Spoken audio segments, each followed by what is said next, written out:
Bienvenue à la Maison Française pour ce festival des 5 continents que nous organisons en collaboration avec l'Organisation internationale de la francophonie et aussi avec CLACS, le Center for Latin American and Caribbean Studies. Je suis très heureux que nous poursuivions aujourd'hui avec la littérature parce que nous avons commencé lundi avec la musique, un superbe concert. Et puis, nous avons continué hier avec l'exposition que vous pouvez voir autour de vous de Fabiola Jean-Louis. Et aujourd'hui, c'est le moment littéraire. Je rappelle le programme qui est riche pendant 6 jours. C'est ce qui va se poursuivre demain avec une discussion sur la situation de la littérature caribéenne et ensuite avec 2 performances, vendredi et samedi. L'une d'une pièce de Jean-René Lemoine et l'autre de Guy Régis Junior. Alors, aujourd'hui, j'ai le bonheur d'accueillir Émilie Prophète et Louis-Philippe d'Alembert. Alors, Émilie Prophète, je devrais dire, bon, Madame la Ministre, bonjour, parce qu'en fait, Émilie Prophète, depuis qu'on l'a invitée, est devenue ministre de la Culture et de la Communication. Mais comme elle a dit, elle est aujourd'hui ici comme Émilie, écrivaine, romancière, poète. Et je rappelle qu'elle écrit depuis déjà très longtemps, depuis Le Testament des Solitudes, qui vient d'être traduit, donc qui vient sortir en anglais, qui est déjà traduit en anglais. En 2007 et jusqu'à aujourd'hui, jusqu'au plus récent, Le Village de Dieu, paru en 2020. Poétesse aussi, notamment autrice de Comme soir de dernière promesse en 2006. Émilie Prophète a reçu le prix du rayonnement de la langue et de la littérature française de l'Académie française en 2021.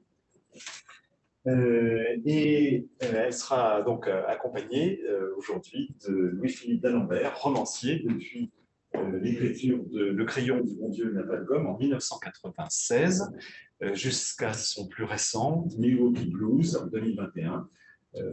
Louis-Philippe est aussi poète, auteur de nombreux recueils, dont un dernier qui est un ensemble qui regroupe plusieurs textes, dont Ces îles de plein sel.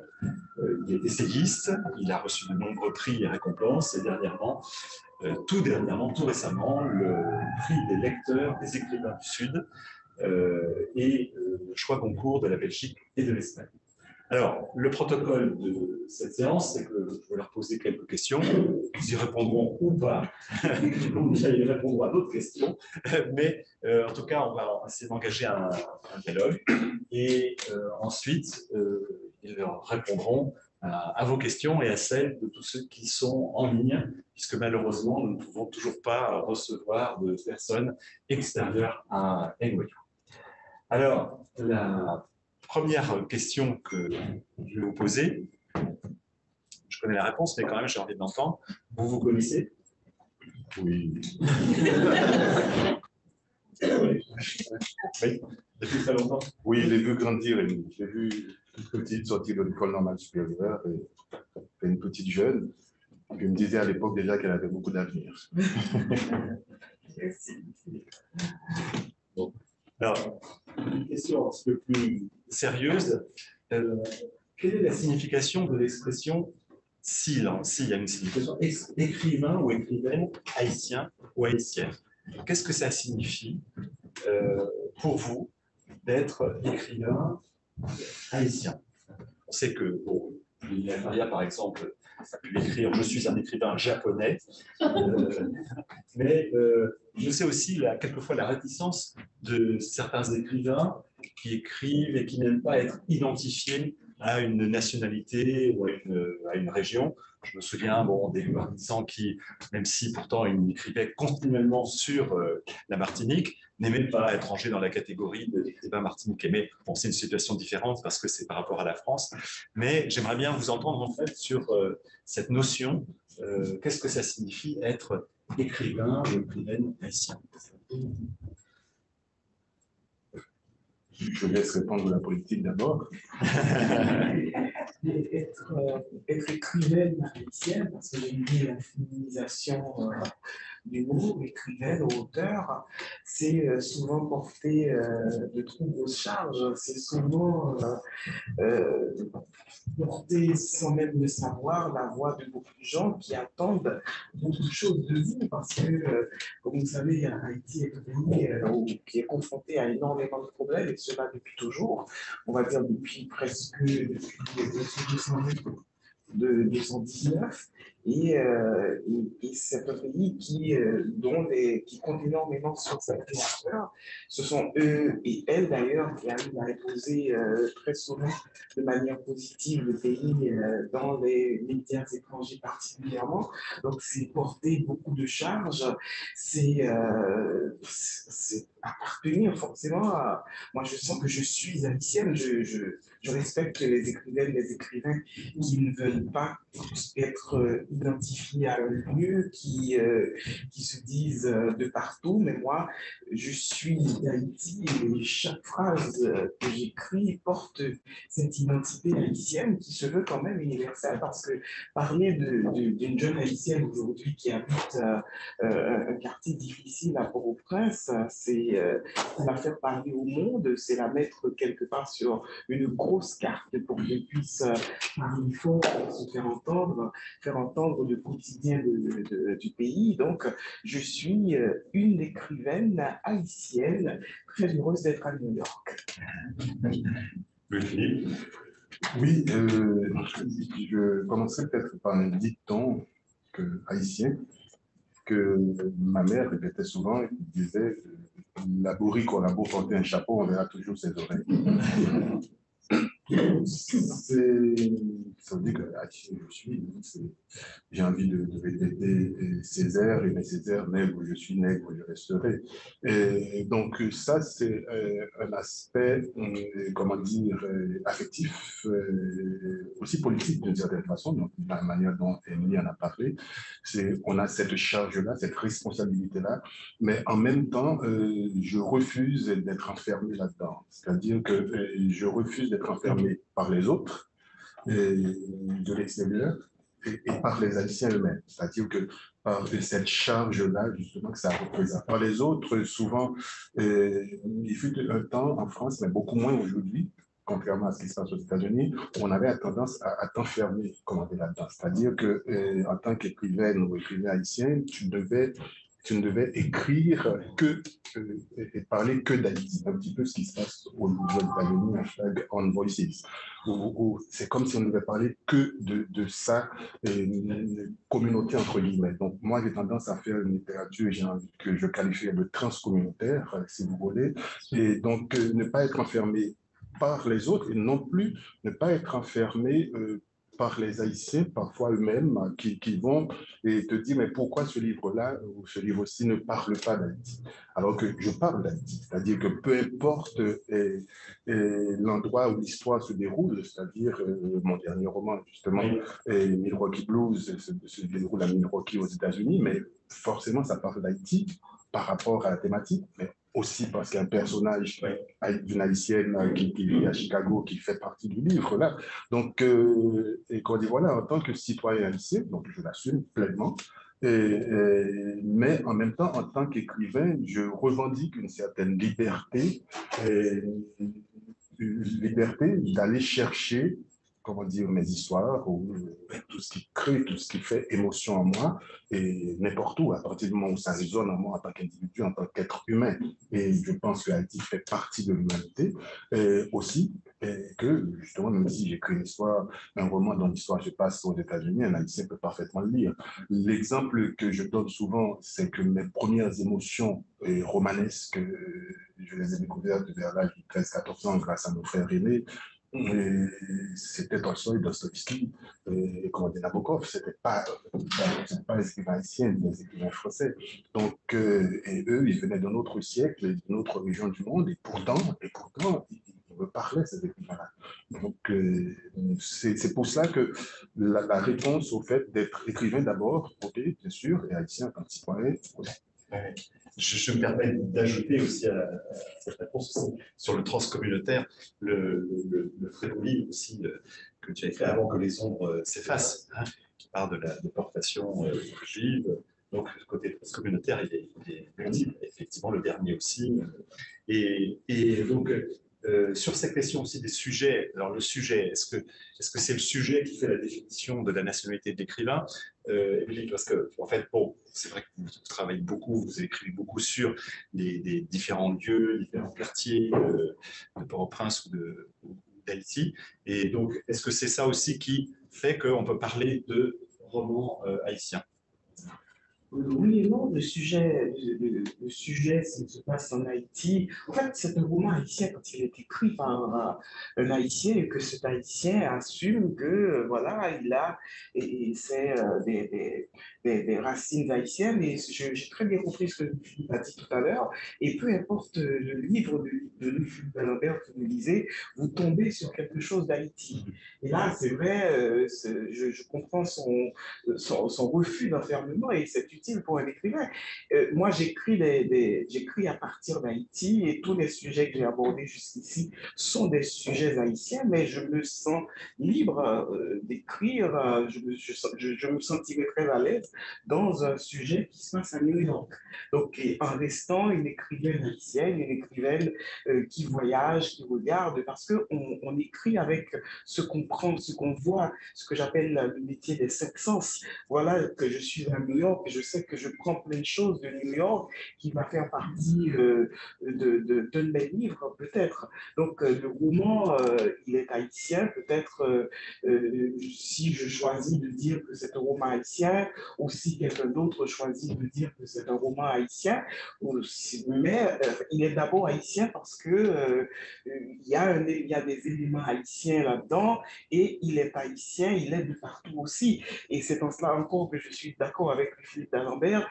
Il doit pouvoir se lire partout. Quand le Testament des solitudes est traduit et publié par Amazon Crossing, il va trouver des lecteurs en Australie, en Nouvelle-Zélande, aux États-Unis. C'est tout ce que je souhaite. Donc, ça devient un roman, dans le sens où, voilà,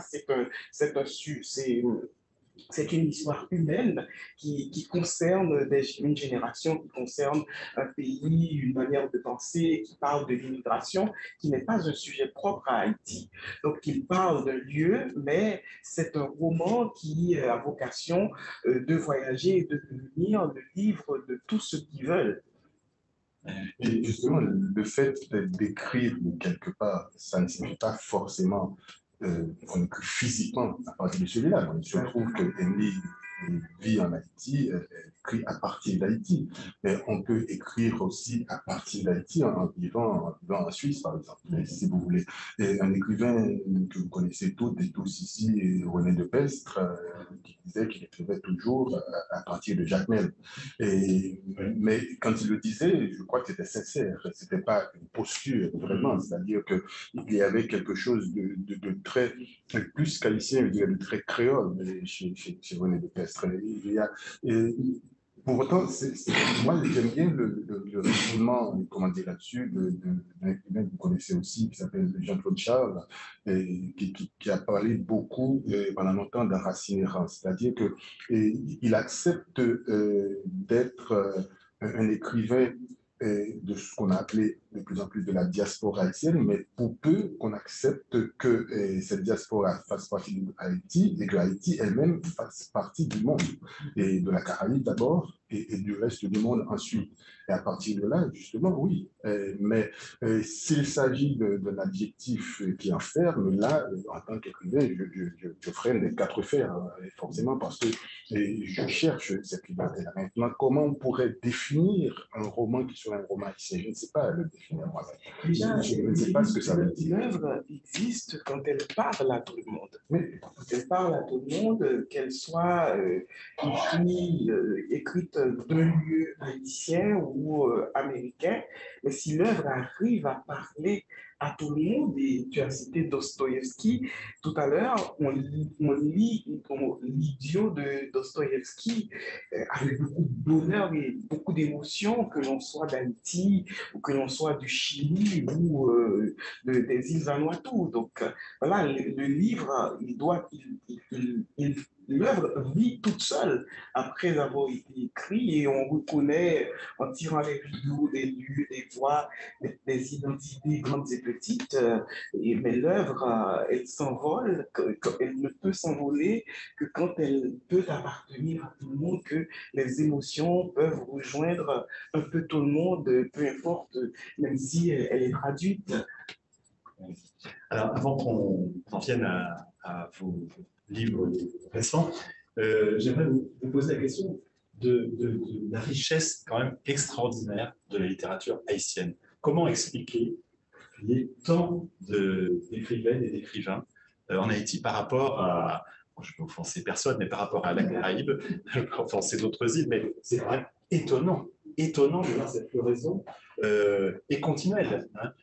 On voulait inviter, par exemple, malheureusement pour les bizarres, on n'a pas pu inviter des gens d'Amérique, mais enfin, il y a des jeunes continuellement, des gens très reconnus comme vous, mais continuellement. Comment expliquer que, particulièrement en Haïti, il y ait cette richesse littéraire?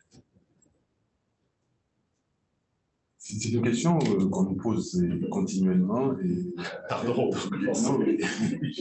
J'ai du mal à répondre, en fait, même si j'ai peut-être quelques éléments de réflexion là-dessus. C'est-à-dire, vous avez parlé de la Caraïbe, mais il y a une exception quand même, qui est Cuba. Oui, mais je parlais pour la en langue française. Il faut savoir aussi que Haïti a une histoire. Et Louis, tout à l'heure, parlait de 219 ans. C'est-à-dire que nous qui écrivons aujourd'hui, nous n'écrivons pas à partir de rien. Nous écrivons aussi à partir de cette histoire. Cette année, on célèbre le 100e anniversaire de la naissance de Jacques-Séphine Alexis, par exemple. C'est-à-dire que quand on écrit, quand on est haïtien ou haïtien, on écrit.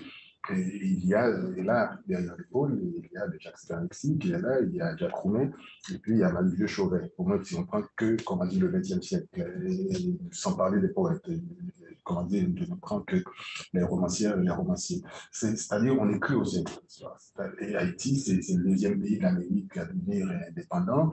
Donc, ça signifie que il y a eu très tôt, dès le 19e siècle, cette littérature-là, sans compter déjà Haïti, colonie française, avait déjà un embryon, on peut dire, de littérature et de troupes de théâtre qui venaient déjà de Paris pour jouer dans la principale colonie française de l'époque. Et donc, on écrit avec tout ça. Et maintenant, il y a une deuxième chose aussi, qui est un autre élément de réflexion, surtout plus par rapport à la poésie que par rapport à la prose. Du moins, moi, c'est comme ça que je le vis. J'écris de la poésie, je dirais, par rapport à une situation d'urgence. C'est-à-dire que la poésie, pour moi, c'est quelque chose qui vient dans l'immédiateté, même si, bien entendu, on va travailler et retravailler, comment on dit, ce texte-là pendant des semaines, des mois, voire des années.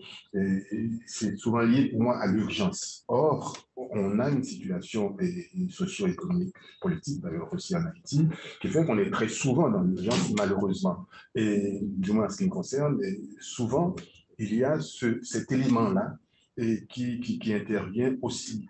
Il y a une autre piste qui serait la littérature comme tremplin, j'ai envie de dire comme ascenseur social pour énormément de gens qui viennent de la petite classe moyenne, ou bien parfois même de plus bas, entre guillemets, si je peux m'exprimer comme ça. Et la littérature sert aussi à leur permettre de se hisser, comment dire, au niveau de la société. Et sans parler du rôle de la langue française, langue dominante, langue d'exclusion en Haïti pendant longtemps. Et cette langue d'exclusion a souvent permis à des gens, justement, de se hisser dans cette échelle sociale-là et de se dire, tiens, comment dire, voilà, j'y arrive aussi. Donc, il y a plein d'éléments, il y a d'autres éléments que je pourrais utiliser, justement, et va en souligner d'autres pour expliquer cette présence très, très forte, cette richesse. Les Haïtiens qui ne sont jamais en retard, le chauvinisme dit souvent qu'on est une grande puissance littéraire et on assure ce fait-là. Et c'est vrai qu'il y a une littérature hyper riche et on écrit toujours avec cette littérature. Oui, c'est vrai, tous les éléments, tous les arguments que tu cites, Louis-Philippe, sont vrais. Et moi, j'ajouterais que dès le départ, dès l'indépendance, il y a eu une valorisation des créateurs. Et là, le premier décret sur les droits d'auteur a été pris en 1860, en 1860 déjà. Et la raison invoquée par le président Nicolas Giffard, qui est le président qui avait signé le décret, c'est que les auteurs haïtiens, parce que quand Haïti a accédé à l'indépendance en 1804, Haïti a été traité comme paria.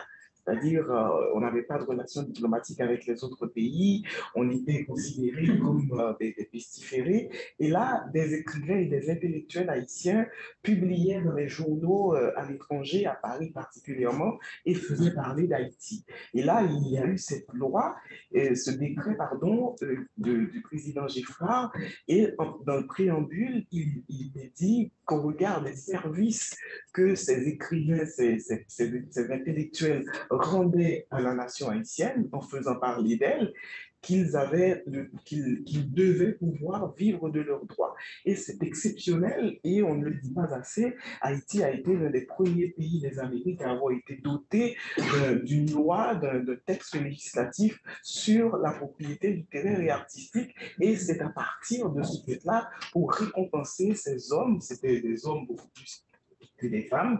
Il en viendra des femmes après, avec Ida Faubert, par exemple, qui était la fille d'un autre président, du président Salomon, qui a fait sortir une autre législation sur la propriété littéraire et artistique. Et aujourd'hui encore, quand on est poète, quand on est écrivain en Haïti, on est une star, forcément, ça joue sur l'imagination des plus jeunes. Et en Haïti, comme vous dites, Dany Laferrière, tout le monde sait automatiquement qui c'est, c'est une très grande fierté. Quand Philippe D'Alembert obtient un prix en France ou même qu'il est sur la courte liste du concours, il fait la une du plus ancien quotidien francophone des Amériques, en l'occurrence le Nouvelliste, et tout le monde est en train de crier Philippe D'Alembert gagne. C'est comme ça. Donc, je pense que ça a beaucoup d'effets sur les jeunes qui écrivent, qui lisent, etc. Donc, ils veulent devenir comme le Philippe D'Alembert, comme Maître Trouillot et tant d'autres. Donc, cette valorisation-là, je pense, a un gros impact sur cette envie de devenir écrivain et je pense que ça joue énormément et c'est pour ça que de temps à autre émerge une perle et on est tout content de découvrir et plus vite le chemin est fait, il ou elle est publié et tout le monde est ébahi, encore une autre et effectivement ça fait parler d'Haïti dans d'autres, en fait ça donne une autre actualité à Haïti qui souvent a des actualités plutôt malheureuses. Et encore, là, quand tu dis, quand on découvre, entre guillemets, un autre, on parle de ceux et celles qui sont souvent publiés à l'étranger. On ne parle pas de la très grande quantité de ceux qui s'auto-publient en Haïti, qui s'auto-publient ou bien qui passent par des petites maisons d'édition, qui ne sont pas diffusées à l'étranger. Donc, il y a énormément, par exemple, là, en juin prochain, il va y avoir la fameuse manifestation Livre en folie, où Guény est mieux placé parce qu'elle a été une des organisations pendant comment dire, pour en parler. Le nombre de gens qui s'inscrivent, d'auteurs, d'écrivaines et d'écrivains qui viennent présenter leurs livres. Donc, c'est-à-dire que souvent, on parle plaisante, souvent quand on va dans des rencontres comme ça, il faut se mettre à carreau parce qu'il y a toujours un ou une qui va te présenter un manuscrit pour que tu puisses, comment dire, l'aider à le publier. Donc, tu n'as toujours le moyen. Donc, il y a vraiment une très, très grande richesse. Alors, justement, j'ai deux questions, deux dernières questions avant de revenir à vos livres, mais qui sont liées à ce sujet de la reconnaissance par l'écriture, mais justement l'écriture en langue française. Alors, je sais que c'est une question qu'on doit vous poser continuellement, mais qu'est-ce qui fait que voilà, c'est la langue française et pas la langue créole? Même si je sais que voilà, vous avez pu publier parfois en langue créole, mais voilà, pourquoi, puisque cette langue a été la langue de l'exclusion, qu'est-ce qui fait qu'elle reste la langue dominante dans l'expression littéraire des écrivains haïtiens?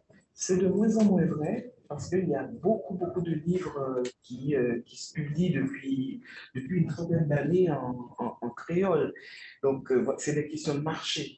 Quand on écrit en français, on a accès à plus de marché. Mais il y a énormément de théâtre, de pièces de théâtre, de poésie, de livres à beaucoup publié en créole. Il y a beaucoup, tous les auteurs quasiment publient en créole, mais ce sont des questions de marché. Ça reste en Haïti. J'écris en français, donc ça a un rapport avec l'histoire de ma famille. Voilà, donc je publie en français, j'ai fait des essais en créole qui ont été moins réussis. Je n'ai pas le talent de d'Alembert de moi, mais de plus en plus, il y a une littérature créole. On ne peut pas dire aujourd'hui que cette littérature n'existe pas ou soit marginale.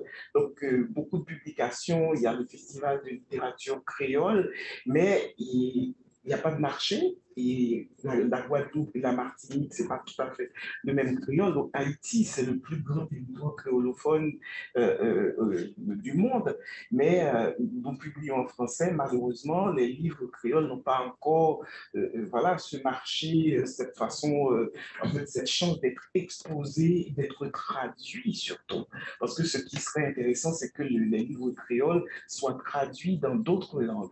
Mais il y a beaucoup de très beaux textes, de très beaux livres, romans et poésie et théâtre qui sont publiés en créole. Mais c'est un autre élément.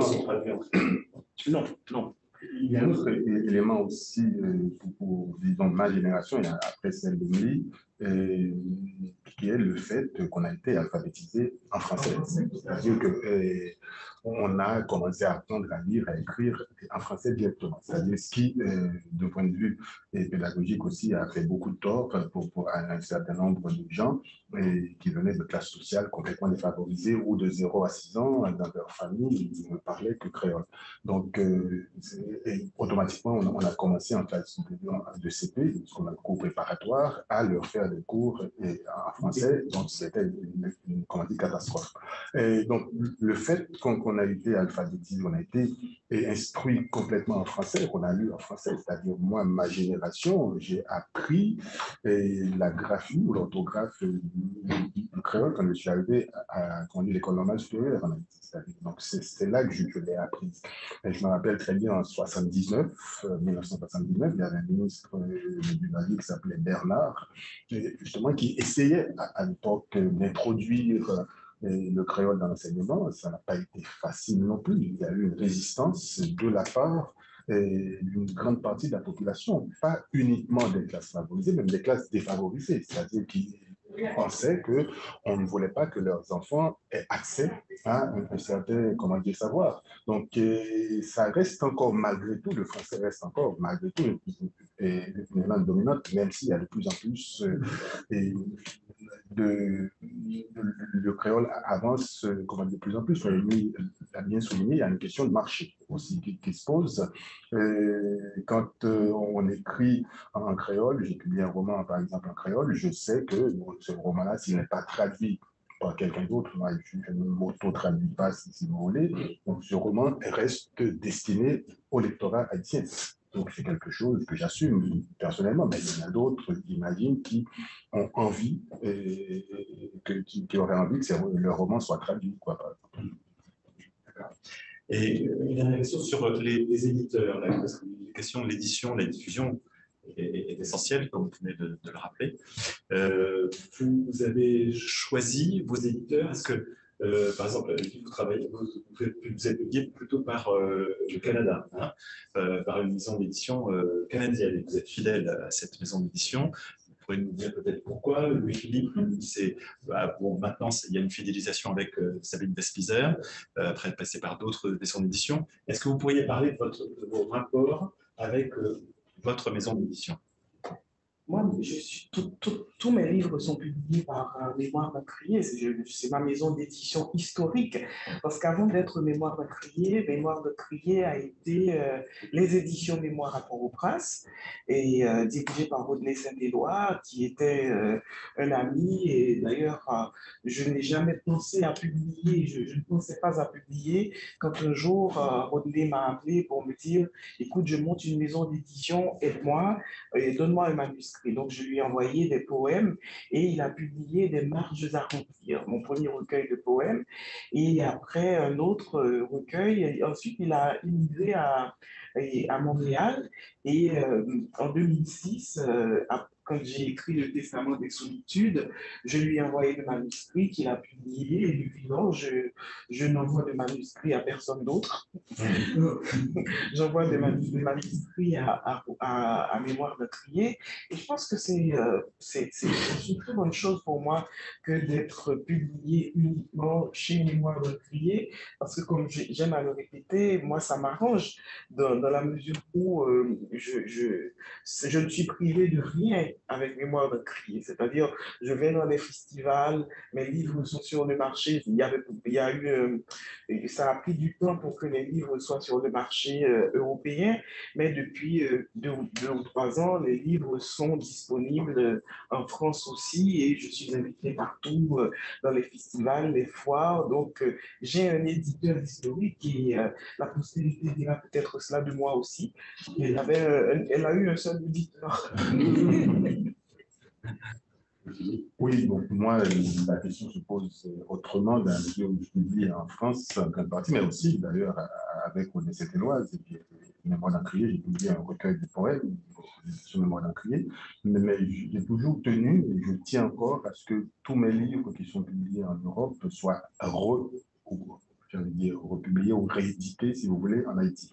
C'est ce qui se passe actuellement. Il y a une petite maison d'édition haïtienne qui s'appelle C3 Éditions, où je publie la plupart de mes livres, pratiquement tous, sauf un seul qui avait été publié par une jeune maison d'édition, l'aide d'édition. Donc, justement, il y a une question de marché, il y a une question de pouvoir d'achat. Et les livres coûtent déjà assez cher en Europe, et arriver en Haïti, avec les frais de transport, ça coûte encore plus cher. Or, le pouvoir d'achat ici est beaucoup de loin, beaucoup et plus bas que le pouvoir d'achat français, par exemple.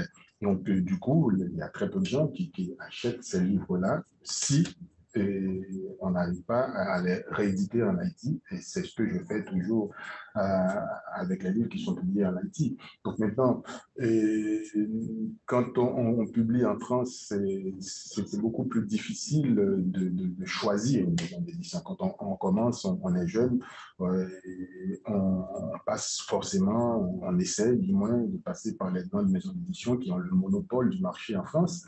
Et puis très vite, on se rend compte que, du moins moi, qu'on est mieux ailleurs. Et c'est ce qui se passe avec l'éditrice où je suis, là, depuis bientôt 3 livres, où je resterai tant qu'elle est là, et où le rapport humain déjà est meilleur que dans une grande maison d'édition, où l'éditrice est beaucoup plus investie derrière chaque livre. C'est une maison d'édition, donc ça donne exclusivité à l'éditeur qui publie très très peu, c'est un choix. Donc elle fait son 20e anniversaire cette année et il suffit de faire le compte, elle publie 10 livres par an. Donc 10 livres, ça fait 200 livres en 20 ans. Et c'est vraiment un choix. Elle aurait eu, comment dire, la possibilité de publier d'autres livres, ce qu'elle ne fait pas. Donc, autrement dit, chaque fois qu'elle publie un livre, elle joue quelque part sa vie en tant qu'éditrice, en fait. Elle est obligée de défendre chaque livre.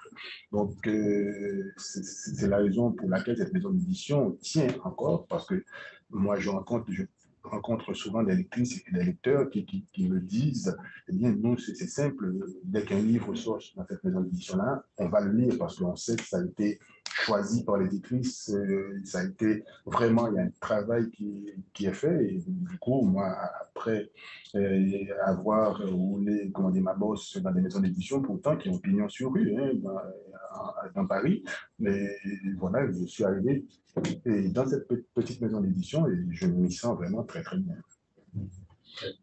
Alors, venons-en à vos livres. À vos livres récents, je vais commencer par le livre les prophètes, des villages de Dieu.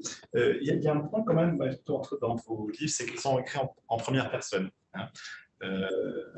Avec plusieurs premières personnes dans le livre de Philippe, mais cette question de la première personne, de la question de dénonciation en première personne est importante. Alors, je ne sais pas si ça a une signification, mais bon, je vais peut-être lire un petit extrait pour que ça donne un peu le sens de cette énonciation en première personne du personnage des villages de Dieu, Célia. Célia. Je suis une fille avec une histoire très ordinaire. Ma mère fut ma grand-mère. De famille, je n'ai eu qu'elle, jusqu'à ce que Fredo revienne de voyage. Mais il sera toujours plus ou moins un parent lointain, tonton, comme ses cousines de grand-main, qui est arrivée de Maniche, au non loin de la ligne de Caille dans le sud, quelquefois hésitante, ayant perdu le fil de leur relation avec cette parente qui s'était installée dans la capitale, y avait bâti une maison.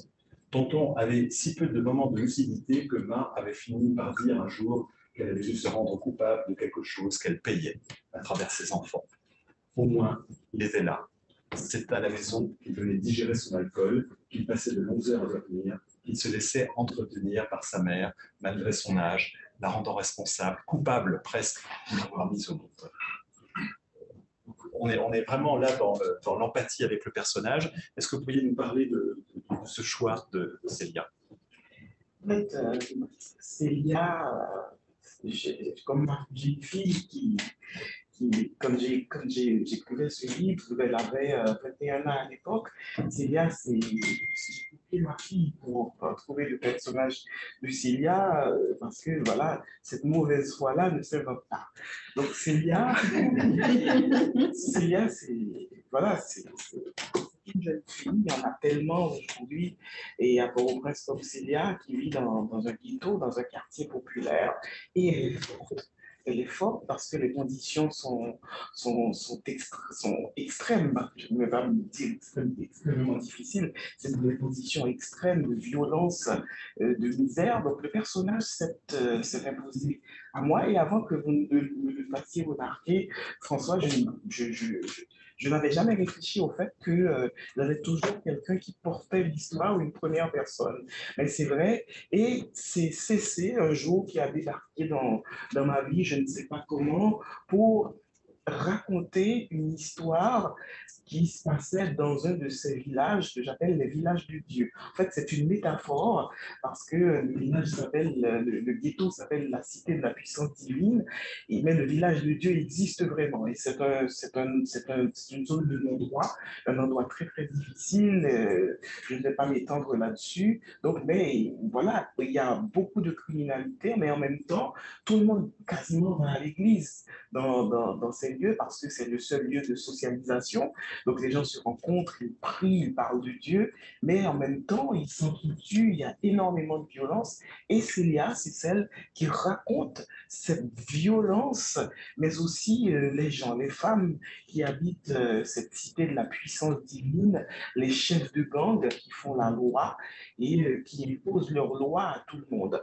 Donc, CC est arrivé et ce personnage m'a marqué. C'est très difficile, donc je ne sais pas, peut-être que d'autres écrivains le disent. Même moi, j'ai été étonné par la flamboyance de ce personnage, par son audace, la manière dont elle nous raconte, parce qu'elle raconte une Haïti qui existe aujourd'hui. C'est l'Haïti d'aujourd'hui qui passe par la voix et les yeux de Célia. Donc, c'est elle et qui a bien voulu me faire l'honneur d'être mon personnage parce que j'ai perdu son contrôle très vite quand elle est arrivée pour raconter ses traits. C'est pas normal qu'une écrivain dise avoir perdu le contrôle du livre, mais voilà, elle était là et elle racontait parce que l'histoire avait besoin d'être racontée. On avait besoin d'entrer dans ces quartiers difficiles qui font tellement parler d'Haïti depuis quelques temps et ce fut cette jeune fille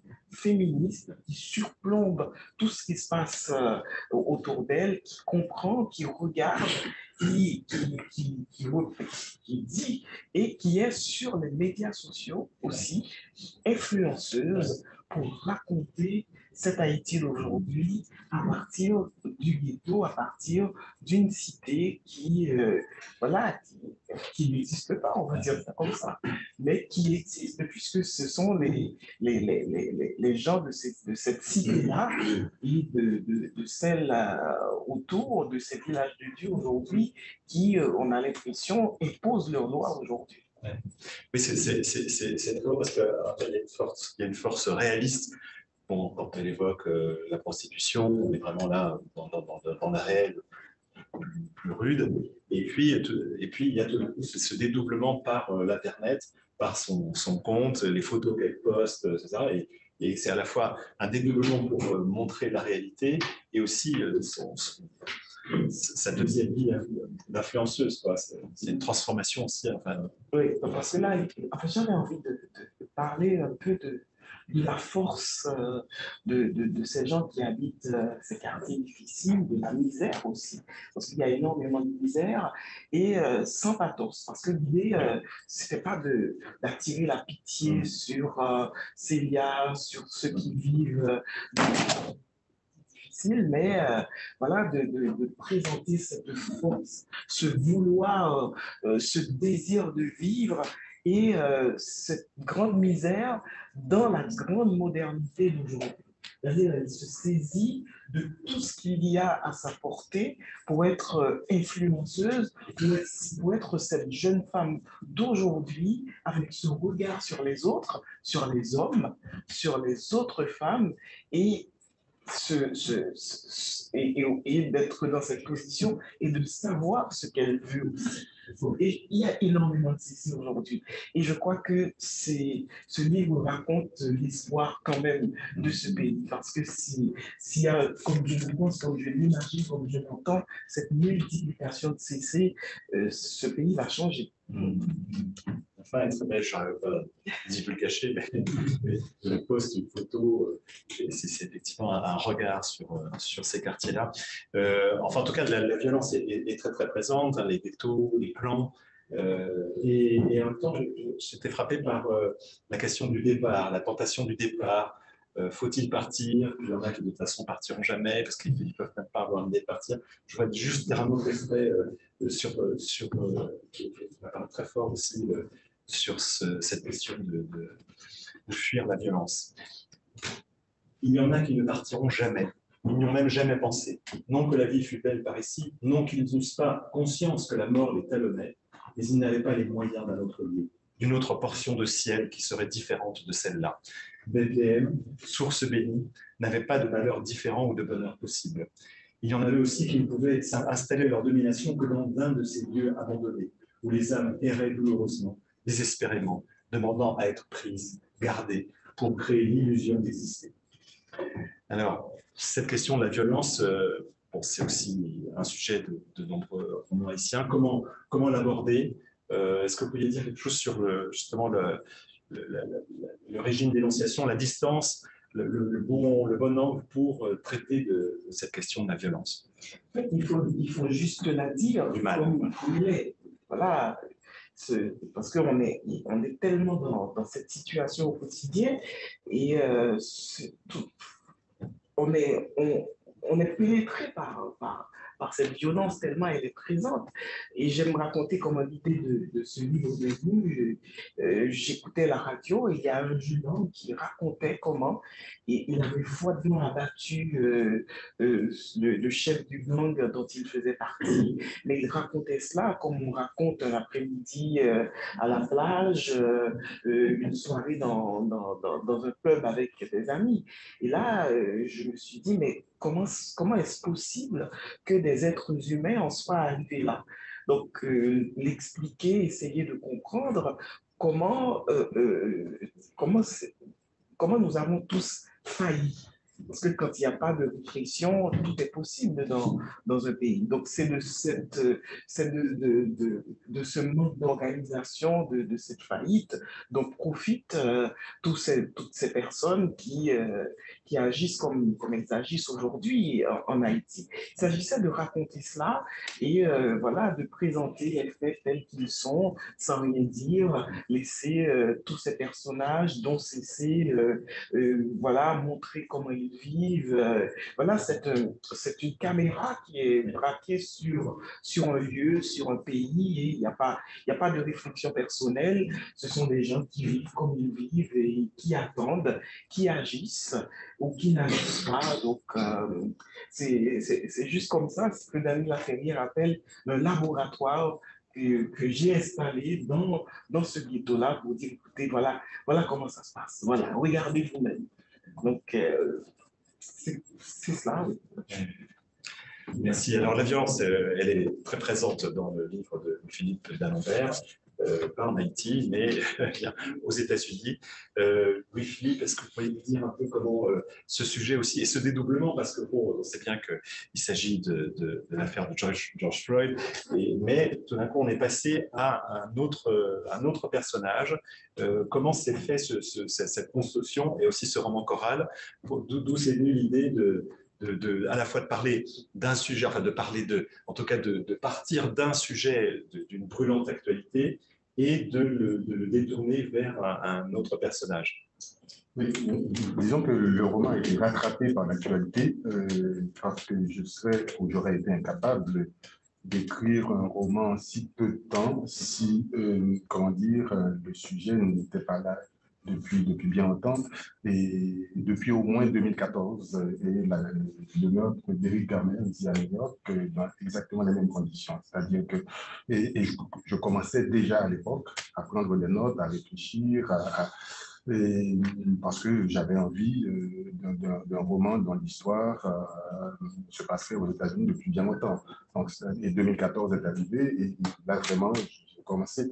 En général, il me faut du temps pour qu'un fait d'actualité devienne un roman chez moi. C'est-à-dire, si ce fait d'actualité va devenir un roman, c'est parce qu'il trouve écho dans des réflexions qui préexistent à cette actualité, si vous voulez, et qui finissent par s'inscrire dans une vision du monde qui est la mienne. Tout à l'heure, je parlais de transcommunautaire, par exemple. Bien avant ça, en 2014, j'avais publié un roman dont l'histoire se passait dans les Abruzzes, en Italie, à L'Aquila, qui s'appelait Balade d'un amour inachevé. Et il se trouve là aussi, j'ai été rattrapé par un fait d'actualité qui était le tremblement de terre de 2010 en Haïti. Or, le roman que j'écrivais, c'était un roman qui parlait de l'Italie, mais à travers le tremblement de terre de 2009. Donc, je l'écrivais au moment où j'étais en Haïti pendant le tremblement de terre. Et donc, en général, c'est quelque chose qui vient s'inscrire, qui vient faire écho en moi. Et donc, il y a un certain nombre de réflexions. Et il y a eu donc Éric Garner, et puis j'ai commencé, après j'ai arrêté, j'ai écrit deux autres romans, et l'histoire de George Floyd est arrivée.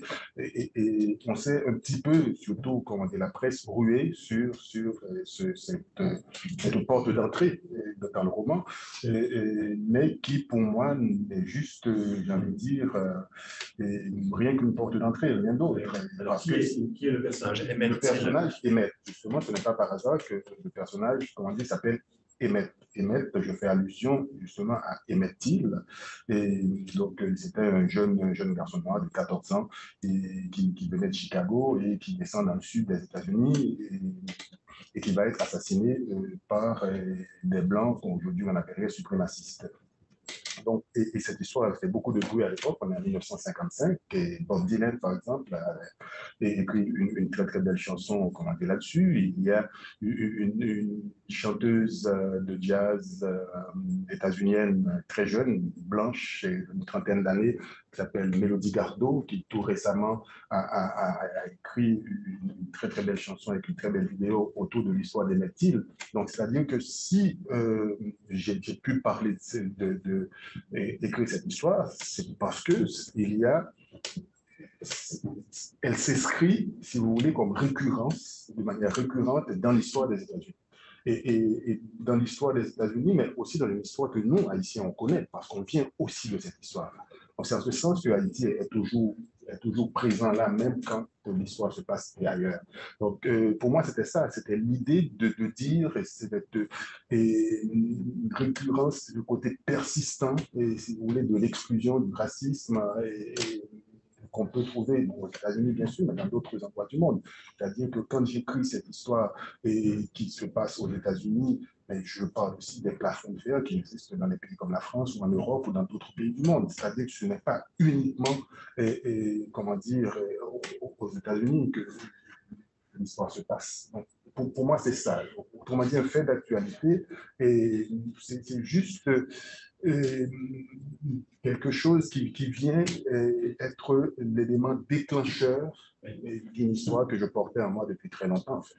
Alors, du point de vue de l'écriture, pourquoi avoir cette envie empathique de passer par la conscience des personnages? J'ai envie de dire dans un instant le début qui est époustouflant. On part sur là, un gérant pakistanais donc, qui a appelé la police et qui est terrifié par les conséquences de son appel.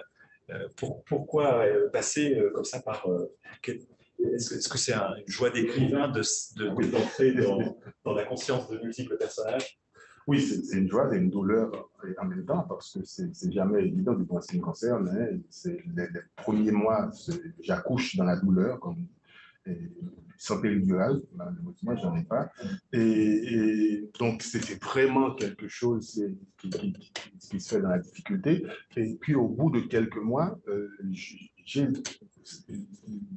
touche cette joie comment dire, dont vous parlez. Mais maintenant, il y a eu le fait de le faire à la première personne et de le faire par justement le côté choral. Ce qui me permet, qui m'évite de tomber dans le manichéisme, en fait. À partir du moment où je prends un épicier, comment dire, pakistanais, je prends des amis d'enfance qui viennent d'un ghetto qui s'appelle Franklin Heights, qui se trouve à Milwaukee, donc des amis d'enfance d'Emmet. Ensuite, je prends son ancienne institutrice Blanche ou sa petite amie, etc. Donc, c'est-à-dire qu'à chaque fois, j'entre dans une conscience donnée et ça me permet aussi d'avoir un regard sur cette société qui n'est pas un regard monolithique. Et en fait, hein, c'est-à-dire que je multiplie justement les points de vue pour dire la complexité des rapports humains. C'est-à-dire qu'à un moment donné, j'ai fait parler le policier qui était responsable de la mort d'Emmet Till, pas Emmett Till, donc de ce personnage-là. Donc, c'est-à-dire que j'ai envie d'entrer dans la conscience et de chaque personnage et encore une fois, pour pouvoir tisser un portrait, j'ai envie de dire, des États-Unis et au-delà des États-Unis, de tout ce qui peut être la complexité des relations humaines, où ce n'est jamais ni tout noir, ni tout blanc. Juste une petite question comme ça, Guillaume, est-ce que vous aviez un peu, dans le roman choral, un peu des modèles à imiter, mais enfin, en tout cas, des références comme ça qui... En écrivant, je ne m'en suis pas rendu compte du moment, mais forcément, il doit en avoir parce que je suis un grand lecteur. Donc, en général, on écrit, c'est ce que je disais, comme on disait tout à l'heure, on n'écrit jamais à partir de rien. Mais forcément, hein, si je cherche bien, je vais en trouver. Et si je pense par exemple à quelqu'un comme Toni Morrison, ou même si elle ne le fait pas de cette façon-là, où je pense, j'ai beaucoup travaillé sur la littérature hispano-américaine, on a un certain nombre d'auteurs où à l'intérieur de la narration, on entend d'autres voix. Et donc, forcément, si on cherche, mais je laisse le soin aux universitaires. Aux étudiants. D'accord. Bon, je vais laisser la parole parce qu'on arrive au bout de notre heure de conversation, mais je n'hésite pas au plaisir de lire ce départ donc, et de ce gérant pakistanais qui dit: je n'aurais jamais dû composer ce foutu numéro. Si je pouvais, je supprimerais définitivement le 9 et le 1 du cadran de mon smartphone. comme un cyclone, une inondation raye du jour au lendemain un village entier de la carte du monde. J'aurai une application spéciale avec un clavier sans ces chiffres. Je suis prêt à la payer un bras s'il le faut. Cela dit, si c'était possible, ça le serait partout ailleurs, sauf ici. Pour les résidents de ce pays, le 911 est une référence incontournable. Un peu à l'image de notre supérette pour les habitants de ce bout de Franklin Heights. Le prolongement naturel des bois, au moindre pet de travers, une prise de bec entre conjoints, un gosse qui en a marre de ses parents, un passant inconnu qui marche tête baissée ou rase trop les murs, un clochard qui confond une bouche d'incendie avec une pissotière, le type bodybuildé qui a oublié de ramasser la crotte de son caniche, sans évoquer les problèmes beaucoup plus graves, genre le mec bourré ou craqué qui tabasse sa gonzesse. Parfois c'est l'inverse, mais c'est plus rare. Avant qu'elle ne se mette à crier à peine aux oreilles, sa peine aux oreilles des voisins, ou le prédateur pervers qui course un enfant en plein jour, toutes ces choses dont on cause à longueur de journée à la télé ou sur le net, qui te forcent à espionner tes gosses, à fouiller dans leur téléphone, à être sur leur dos H24, de peur qu'ils ne se fassent violer puis massacrer, ou l'inverse. Bref, à leur pomper l'air et à faire d'eux les névrosés de demain, dont une grosse part du salaire atterrira en liquide et sans facture dans la poche d'un psy. Bon, ça démarre très fort. C'est comme ça avec la plupart des personnages. Bon, merci beaucoup en tout cas de vos réponses et je laisse la parole au présent dans la salle ou bien sur le site, sur notre site.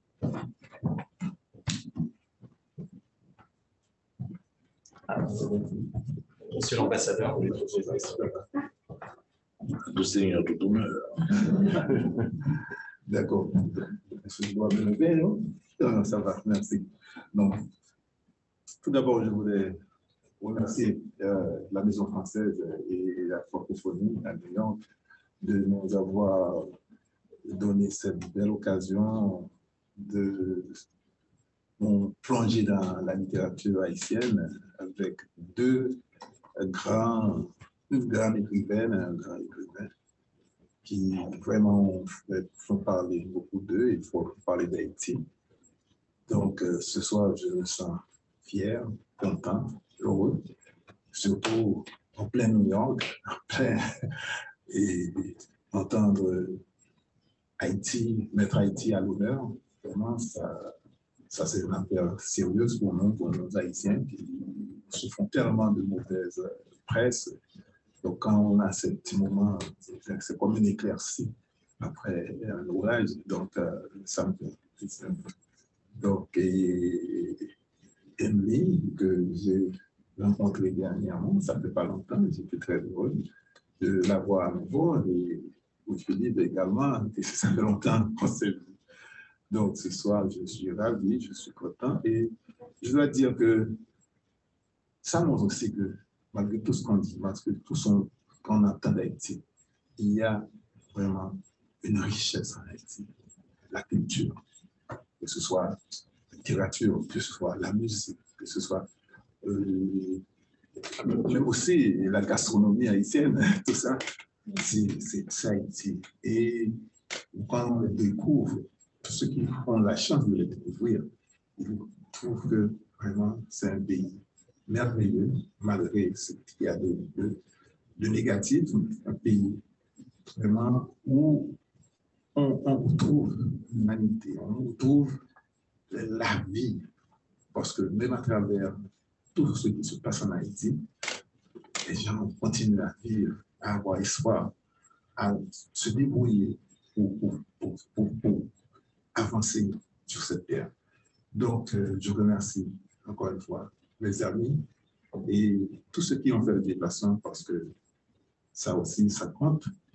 Et nous allons garder ce moment en nous comme un joyau parce que ça a été magnifique, cette causerie, je peux dire.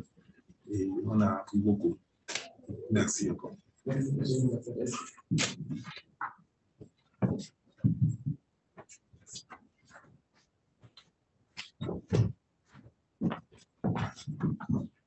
Je connaissais déjà, on a fait depuis très bien longtemps. Mais c'est la première fois que je rencontre M. Philippe Talander face à face. j'ai l'habitude de lire des articles à propos de vous, des émissions à la télévision ou bien à la radio. Et c'est la première fois que je vous vois face à face et c'est un très, très grand plaisir pour moi. Et ça a été une très belle soirée, vraiment. Je ne sais pas à quelle heure vous avez attention. Ce n'est pas tous les jours qu'on a des soirées pareilles avec deux grands écrivains, une grande écrivaine, un très grand écrivain. Et moi, je dois vous dire, je ne sais pas combien de questions il y aura dans la salle, mais j'en aurai des questions pour vous. Et tout d'abord, c'est pour Madame Coffin.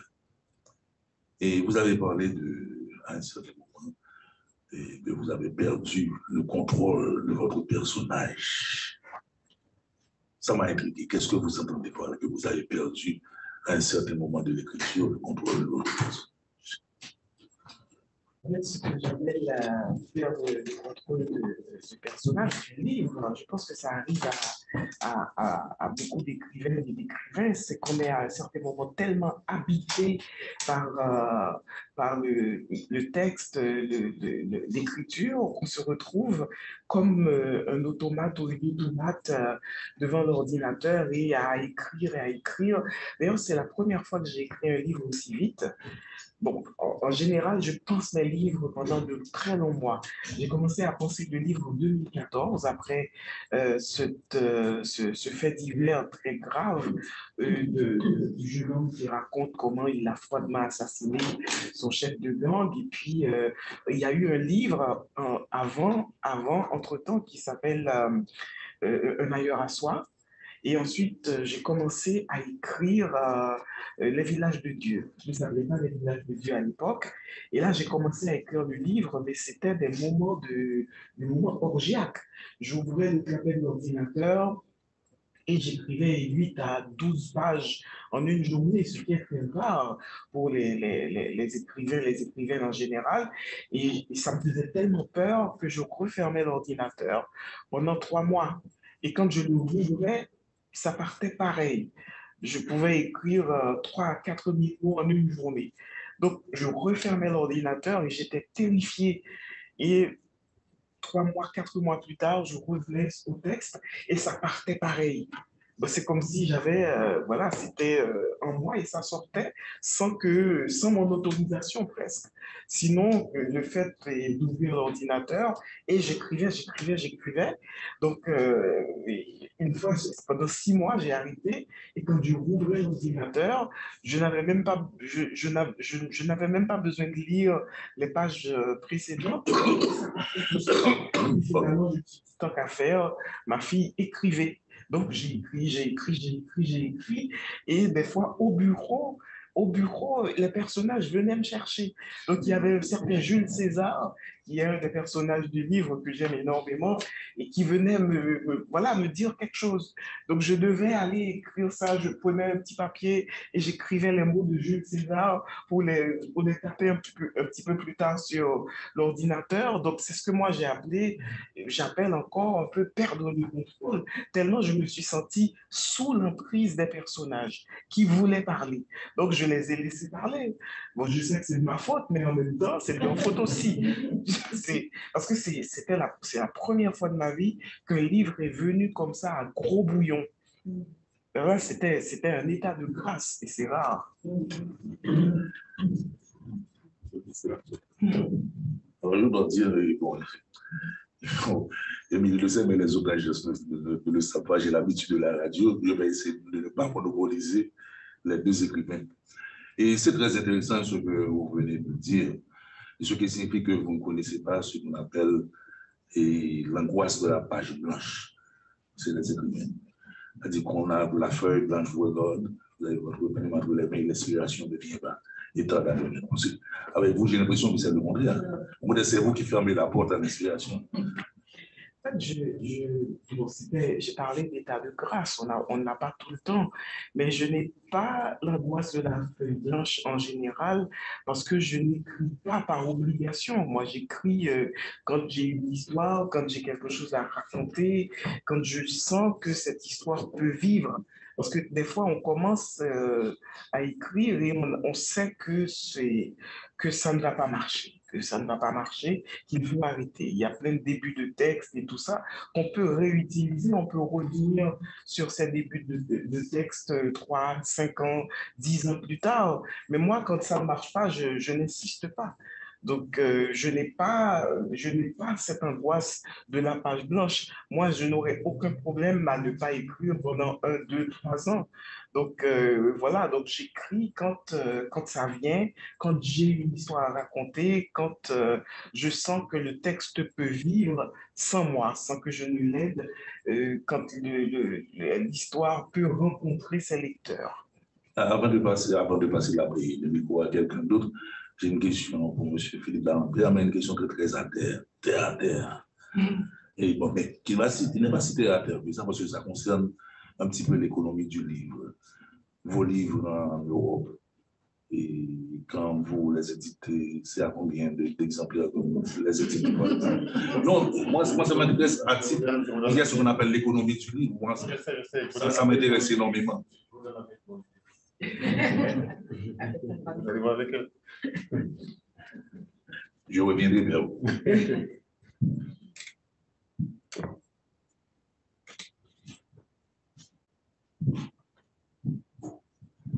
Bonsoir à tout le monde.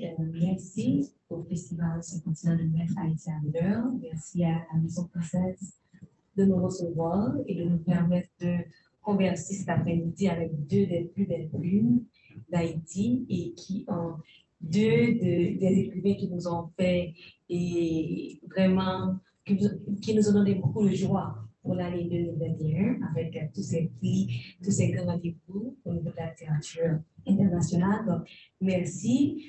J'ai deux questions. Madame Prophète, et j'appelle Nani aussi. Je t'écoute parler de la façon dont tu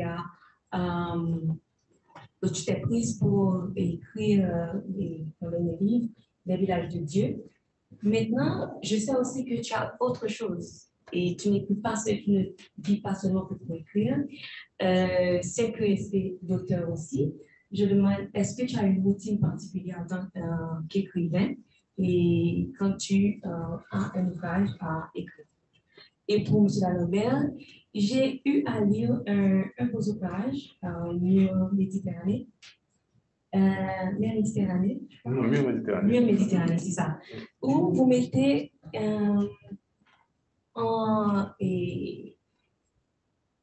il y a une Nigériane, une Érythréenne.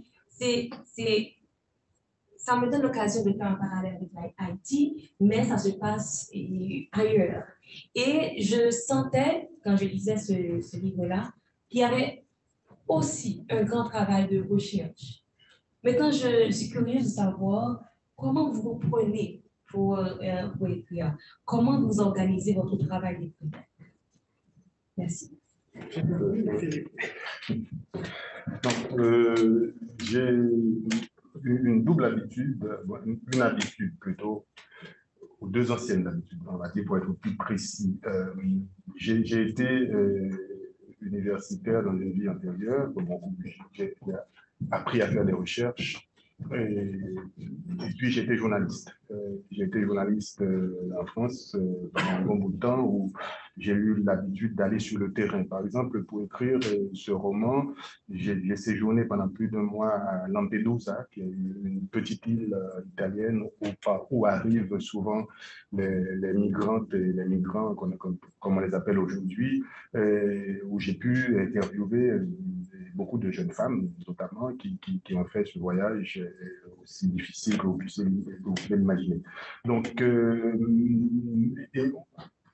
j'ai appris aussi à faire des recherches, quand par exemple, on doit faire des recherches pour écrire un article journalistique, ou quand j'ai été universitaire pour écrire un article, on va se servir, faire beaucoup de recherches, mais en fait, souvent, peut-être un cinquième ou un dixième de tout le matériau qu'on a trouvé qui va vraiment nous servir. Maintenant, il s'agit, une fois qu'on a fait ces recherches, une fois qu'on a recueilli j'ai envie de dire, les propos de ces jeunes femmes à Lampedusa qui venaient de partout, il faut le mettre la musique. C'est-à-dire, il faut en faire une histoire, et une histoire qui tienne la route. Il ne s'agit pas de raconter, comment dire, la vie de ces gens. Il s'agit, encore une fois, je reviens à cette histoire de vision, mais personnelle, que ça s'inscrive, que ça fasse écho en moi en tant qu'individu. Mais en même temps, qu'est-ce qui fait écho en moi quand je vais écrire un roman comme Mur Méditerranée? Tout à l'heure, elle me disait qu'elle a perdu le contrôle des personnages, mais il y a quelque chose qui est lié aussi à notre sensibilité d'homme ou de femme, d'être humain, d'individu, et à notre histoire aussi. C'est-à-dire que l'histoire, avec le grand H, si on veut, participe de notre identité en tant qu'individu. C'est-à-dire notre identité, notre sensibilité, ce n'est pas que l'histoire avec un grand H. Tout à l'heure, je disais, je n'ai pas envie qu'on m'enferme dans cette histoire-là, mais en même temps, cette histoire participe de ce que je suis. Donc, autrement dit, quand je vais écrire une histoire et de jeunes femmes qui se retrouvent dans la cale d'un bateau et qui viennent d'Afrique et qui arrivent en Europe dans la cale d'un bateau, et j'interroge aussi ma propre histoire en tant qu'haïtien.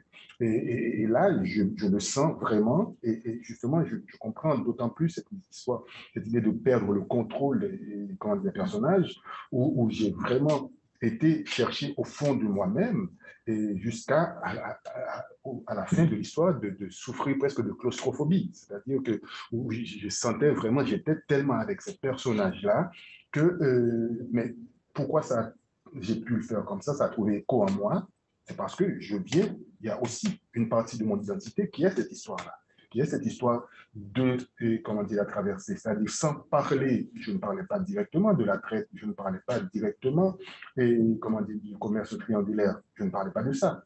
Je parlais de jeunes femmes d'aujourd'hui qui viennent d'Érythrée, vous l'avez dit, qui viennent du Nigeria, qui viennent même, comment dire, de la Syrie, et qui vont traverser la Méditerranée sur un bateau. Il y en a une qui se trouve au-dessus, donc sur le pont, et puis il y en a d'autres qui se trouvent dans la cale du bateau. Et ça, c'est toute notre histoire. Je n'ai pas besoin de ramener ça au XVIIe siècle, au XVIIIe siècle, pour dire cette histoire-là. C'est en ce sens que souvent, l'actualité peut faire écho en nous sans qu'on soit obligé, justement, de parler. Je n'ai pas envie d'écrire un essai. Je cherche vraiment, c'est écrire une histoire que j'aurais peut-être en tant que lecteur envie de lire et de dire que tiens, je lis, et là, et je me méfie justement souvent, j'ai toujours des débats avec mes amis écrivains là-dessus, par rapport à justement Jacques-Stéphane et Alexis, qui a écrit un roman comme Compère Général Soleil, ou bien un autre roman comme L'espace d'un ciment. Et je me rends compte quand et ça, il y a des amis qui n'aiment pas que je le dise, mais je le dis quand même, quand je lis Compère Général Soleil, c'était tellement collé d'une certaine façon à une certaine actualité politique que je trouve que c'est un des romans d'Alexis qui ont mal vieilli. Et par contre, quand je lis L'espace d'un ciment, je reste encore à quelque chose qui est complètement moderne, vivant, où je suis encore porté, je relis ça avec un plaisir immense. Donc, tout le travail à faire, c'est de ça, c'est-à-dire comment s'emparer d'un sujet qui peut être un sujet d'actualité et faire en sorte que, justement, ici, plus de 50 ans après, L'espace d'un ciment a été publié en 57, si j'ai bonne mémoire.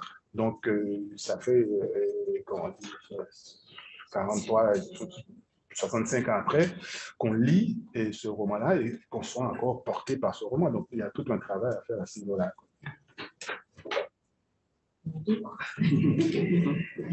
En fait, je n'ai pas une routine d'écriture, c'est-à-dire je n'aménage pas un moment de la journée ou même de la semaine pour écrire. En fait, le livre, il naît en moi et par exemple, depuis quelques mois, je sais qu'il y a que je vais écrire un autre livre. Et là, l'histoire se construit petit à petit. Et j'ai appelé ma mère, qui a 80 ans et qui a une mémoire extraordinaire, et pour lui demander une information sur un cimetière qu'il y avait pas très loin de chez nous quand j'étais petite. Je ne l'ai jamais vu, mais j'en entendais parler. Et figurez-vous que ce cimetière s'appelait Tichéry, Petite Chérie. Et je pense à Tichéry depuis plusieurs mois. J'ai appelé ma maman pour lui demander de m'en parler. Et là, elle se souvient de tout, elle me parle, elle me dit qu'on a construit des maisons, le cimetière a été rasé. Je sais que le livre vient et je vois déjà ce que va être l'histoire, comment elle va être portée, mais je n'ai pas encore commencé à écrire. Donc, je n'ai pas de routine d'écriture, je travaille énormément, je fais beaucoup de choses en une journée, en une semaine, et j'ai très peur parce que je ne peux plus réfléchir à autre chose quand je suis dans le livre. Donc, j'ai très peur de commencer le livre parce que j'ai trop de choses à faire depuis quelques temps. Donc, ce livre-là, il va devoir attendre, mais il vient me chercher tous les jours, plusieurs fois par jour, une petite phrase, un lieu, un regard, une histoire. Quand j'étais dans la cave de chez moi l'autre jour et j'ai vu les chemises de mon mari que j'ai trouvé très moches. Et là, ça m'a fait penser à quelque chose qui a rapport avec le livre. Je suis interpellée, mais hantée.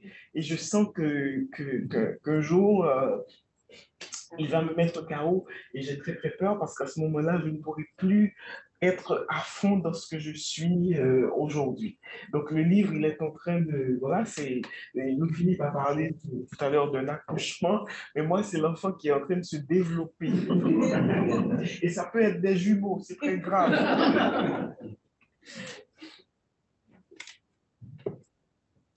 Madame Prophète, Monsieur Malampère, je vous remercie pour vos propos très éclairants tout à l'heure sur notamment les défis, mais aussi la responsabilité des écrivaines, des écrivains. Et parlant de responsabilité, j'avais une question pour vous au sujet notamment du devoir des écrivains haïtiens aujourd'hui, et écrivaines bien sûr, dans la conversion des regards. Parce que lorsqu'on veut parler d'Haïti, on tombe très rapidement dans le piège du misérabilisme, en fait, ou des discours anxiogènes, parfois aussi imposés par une actualité ou par une couverture médiatique qui met l'accent sur du sensationnel, et donc sur ce qui est par définition extrêmement violent et mauvais. Et donc, ce discours anxiogène parfois masque tout l'apport que Haïti a apporté, par exemple, sur le plan culturel, dans les Caraïbes, mais aussi dans le monde. Haïti est un pôle d'influence culturelle et politique. Je dis politique parce que la liberté qui a germé en Haïti a traversé les continents et inspiré beaucoup de mouvements de libération. Et donc, quelle est la place et quel est le rôle de la littérature, justement, pour changer ce narratif extrêmement négatif et proposer un regard positif sur Haïti? Merci. Vous voulez répondre à la politique de l'État? En fait, les écrivains n'ont pas de devoir. Ils n'ont pas de devoir, ils ont, s'ils le peuvent, quand ils le peuvent, à écrire des livres et à les réussir esthétiquement, parce que quand on est dans le champ de la littérature, on n'a pas un devoir, sinon on se mettrait à écrire des discours politiques, des discours économiques, à faire des politiques publiques. Donc, c'est le talent qui fait que Louis-Philippe d'Alembert écrit Mieux en Méditerranée, publié en France, où 700 livres paraissent et le livre se retrouve dans la courte liste du plus grand des prix littéraires. Donc, je crois que c'est la qualité littéraire. Français. Français. Du plus grand des prix littéraires. Voilà, du plus grand des prix littéraires. Français. Le prix Goncourt, voilà, donc, et je crois que c'est des choix esthétiques. Le livre, il est bien écrit, le livre, il est salué. Donc, je crois que nous n'avons que ce devoir-là, le devoir d'écrire de très bons livres, d'être sincère et d'avoir de la pudeur aussi. C'est-à-dire, on raconte, mais c'est la pudeur. La pudeur est importante dans la littérature, dans les métiers artistiques en général. Donc, voilà, le seul devoir, c'est ce devoir-là qui importe, dans la mesure où si le livre, vous écrivez un livre avec beaucoup de chiffres, vous parlez d'Haïti, même si les chiffres sont exacts, l'étude a été bien faite, ce n'est pas de la littérature. Donc, ça doit être de la littérature et c'est cette beauté, cette réussite esthétique qui va faire du livre une œuvre, une belle œuvre qui aura sa place au milieu d'autres belles œuvres, parce qu'il y a énormément de belles choses qui s'écrivent dans le monde. Donc, le seul devoir, c'est d'être très bon écrivain. Et c'est c'est ce bon livre, ce beau tableau très réussi qui va intéresser la critique et qui va faire parler d'Haïti. Donc, c'est le seul devoir de l'écrivain, c'est celui d'écrire de très bons livres. Et cette question, c'est justement de répondre à ce que je disais au tout début quand je parlais d'enfermement. C'est-à-dire que l'enfermement peut venir du regard extérieur, de l'autre qui voudrait que Haïti, bon, comme on est haïtien, on écrive que sur Haïti, donc je n'aurais pas le droit d'écrire un roman comme Avant que les ombres s'effacent, dont une partie se passe en Pologne avant la Seconde Guerre mondiale et une autre partie en France. Et donc, il y a ça, mais il y a aussi le regard haïtien, justement, qui, à cause de tout ce qu'on a vécu et ce qu'on vit comme peuple, et voudrait que on soit toujours, comment dire, qu'on ait un devoir qui serait de donner à voir Haïti sous un jour différent que ce qu'on nous présente dans la presse internationale. Et là, on passe à côté de la littérature. On n'est plus dans la littérature. Bien sûr, on peut écrire un essai. Si on fait ce choix-là, on peut faire le choix d'écrire un essai pour répondre comme Louis-Joseph Janvier avait fait pour répondre à Gobineau, qui avait écrit de l'inégalité des races humaines. Donc, on a un haïtien qui écrit de l'égalité des races humaines, qui est publié en France, on est au 19e siècle. Très bien. Et quand on écrit un roman, on est dans autre chose. C'est une autre démarche. C'est quelque chose. Et bien sûr, si le roman, justement, mon roman arrive dans le dernier cas du prix Goncourt, je suis très content, mais Haïti, d'une certaine façon, Emilie en a parlé, et était là à attendre aussi. Donc, mais là, je ne pensais pas à Haïti quand j'ai écrit. Je ne pensais pas à donner une meilleure image d'Haïti, etc. J'ai écrit une histoire que je portais en moi et il se trouve que ça a intéressé un certain nombre de personnes, et tant mieux pour moi et tant mieux pour Haïti. Mais dans ce cas-là, si on devait tout le temps penser à ça, un roman qui a reçu le prix Goncourt, justement, comment dire, Les Bienveillants de Jonathan Littell, qui est juif, et qui se met, comment dire, dans la peau d'un officier nazi, et pour parler d'une histoire, on pourrait dire, mais mon Dieu, voilà un juif qui écrit, qui se met dans la peau d'un officier nazi, ça veut dire quoi? Donc, il ne le rend pas. Et non, il est dans la littérature,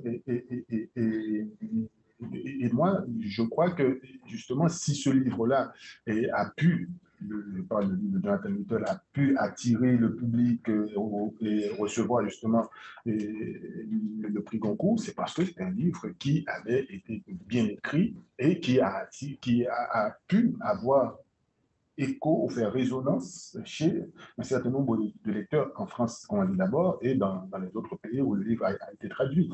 Donc, sinon, est-ce qu'on va... il se serait interdit de dire que, tiens, moi, je ne peux pas écrire ce type d'histoire-là, c'est faire, entre guillemets, de la propagande, et presque, j'ai envie de dire, si je caricaturais, pro-nazi.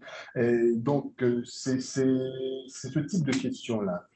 Quand on écrit, Émilie, comme on l'a dit, est-ce que le livre que j'écris, est-ce qu'il est bon ou est-ce qu'il n'est pas bon? C'est la première question que je me pose. C'est-à-dire que est-ce que et je suis satisfait du travail que j'ai fait ou bien est-ce que je ne suis pas satisfait? Maintenant, si je suis satisfait, si le livre est bon, eh bien, automatiquement, tout ce qui est bon pour moi, c'est bon pour Haïti aussi. Et on a encore 5 minutes, il faudra peut-être faire droit s'il y a des questions sur le site. Oh, c'est le site, ok. Est-ce qu'il y a des questions sur les... Oui, on a plusieurs questions. Est-ce que, Audrey, tu pourrais les donner en entier parce que en bloc. il nous reste 5 minutes environ. Donc, je peux les dire et puis ensuite vous répondrez aux questions que vous voudrez. D'accord. Alors, on a plusieurs questions et commentaires de Jasmine Claude Narcisse qui reviennent sur certaines parties de la conversation.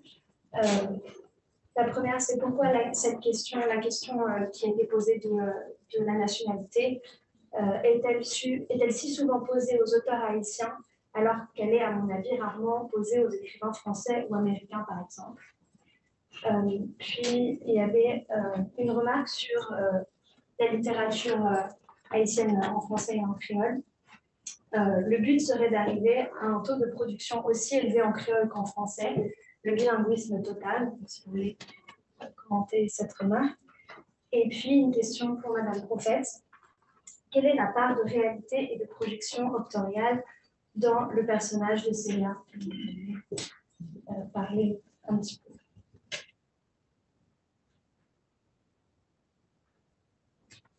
Tu me regardes. Merci beaucoup et je salue Claude Narcisse. Et je ne sais pas pourquoi on nous pose souvent la question, comme on nous pose souvent la question du créole et du français.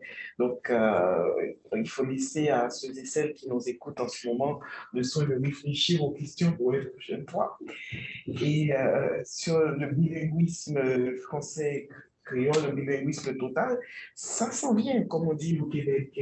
De plus en plus, il y a des livres qui s'écrivent en créole, mais ce pays est soufflé avec l'histoire qu'il a et les choses prennent du temps. Et déjà, Philippe l'a dit, notre génération, petite, je n'apprenais pas le créole à l'école.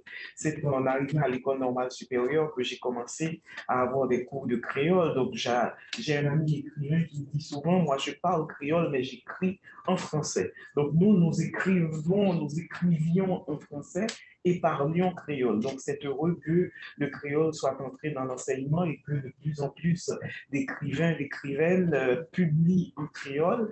Donc, voilà, et le nombre de textes créoles augmente d'année en année et sont intégrés dans les bibliothèques, dans le curriculum de l'école primaire, de l'école secondaire. C'est une excellente chose.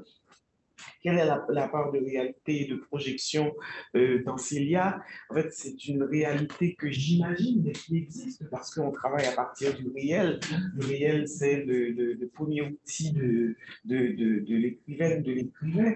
Il y a certainement une réalité parce que ce sont des choses que j'ai entendues, que j'ai vues des Célia. Et tout à l'heure, quand je parlais de ma fille qui avait à l'époque le même âge que Célia, c'est là que j'ai copié la mauvaise foi parce que Célia a énormément de mauvaise foi et c'est une rebelle aussi. Donc, c'est ce féminisme-là qui émerge parce que Célia, ce n'est pas la petite fille que fut ma mère dans les années 40 et à qui on apprenait qu'il faut qu'elle se marie, qu'elle aille vivre avec un homme, qu'elle fasse la cuisine. Donc, Célia, c'est cette autre génération, c'est ce pétillement, cette façon d'habiter le pays, d'habiter la vie. Donc, il y a beaucoup de réalité. Célia, c'est mon personnage, mais je ne l'ai pas inventé. Et quand on crée un personnage, si ce personnage-là n'entre pas dans le réel, il ne peut pas vivre. Et si Célia a marqué les esprits, si Célia a conquis beaucoup de gens, c'est parce qu'ils ont rencontré une fois dans leur vie une Célia où ils en ont entendu parler. Mais évidemment, il y a de la projection aussi. Je souhaite qu'il y ait beaucoup plus de Célia, beaucoup plus de jeunes filles, de jeunes femmes qui se regardent, qui ont une réflexion sur le pays, qui ont une réflexion sur les autres. Quand Célia, elle fait une remarque sur Patience, par exemple, ou sur Jules César, sur un gangster, sur une femme. Donc, ce sont en fait, elle nous apprend, elle nous invite à lire le pays, à lire Haïti, l'Haïti d'aujourd'hui. Donc, elle est réelle, mais il y a cette projection aussi, se donner à entendre, se donner à voir en présentant Célia aux autres et leur dire, ça se passe ici aussi, à côté du désastre que vous voyez, il y a Célia aussi et cette force mentale, cette manière de maîtriser la réalité. Et donc il y a tout cela, il y a de la projection, mais on travaille à partir d'un réel.